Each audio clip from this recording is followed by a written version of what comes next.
Okay, for this next stretch, you'll need a resistance band, a longer resistance band, or just a towel. You will be on the ground, so I would recommend finding a softer surface like carpet in your house or a rug, or if you have a yoga mat. So make your way down to the ground with your resistance band in hand, and we are going to be fully lying down. Our entire bodies are going to be flush with the mat or the carpet or whatever you're using. You want to extend the non-working leg straight on the ground and then loop the resistance band through the ball of your foot on the side of the leg that you're going to be stretching. So depending on your flexibility, you can either have this non-working leg bent like this, or you can extend it straight. I'm going to keep mine bent for now. Grabbing the resistance band with both hands here, flexing the toes towards the face, and keeping a slight bend in the knee. You don't want to lock the leg out, but you also don't want it bent like this. So just a micro bend in this joint. Again, grabbing the resistance band in both of your hands, flexing the foot, and slowly bringing the leg towards your face. You might only be able to go an inch or two, but you should be feeling a stretch all down the back of the leg that you are stretching. So in the hamstring area, if you're flexing your toes, you might even feel it in your calf a little bit. And you want to hold this position for at least 30 seconds, taking nice deep inhales and exhales.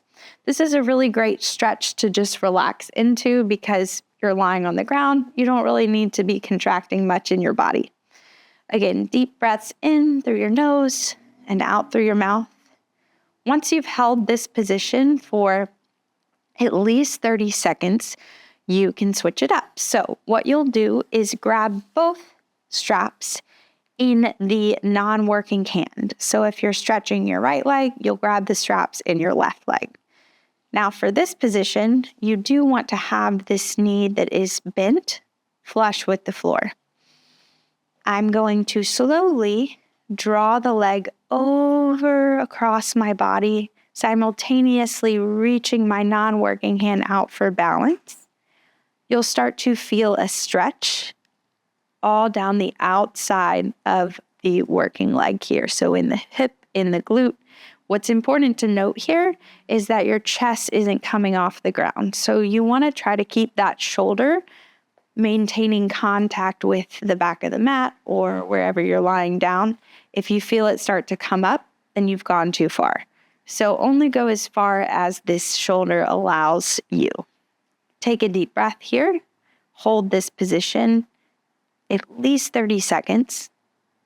Once you're finished here, contract the core, bend the knee to bring the body back up to a neutral position, and you're going to switch your grip. So grab the strap in your opposite hand here. Now you are holding it with the side of the working leg.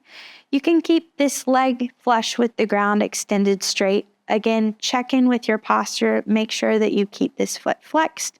There's a micro bend in the knee, and then slowly start to open up the leg to the other side. In this position, you're going to start to feel a stretch in the inside of the leg here, in the adductor. You want to focus on keeping the non-working hip against the ground. So if you need to bring your hand up here to stabilize and keep it down, what you don't want to see is this hip popping off the ground. So if when you bring your leg out to the side, if you start to feel that, then you've, again, gone too far. So only go as far as you can. If you need to have a slight bend in this working leg, totally fine. You're just feeling the stretch on the inside of the leg now. Taking deep breaths, hold this position for at least 30 seconds.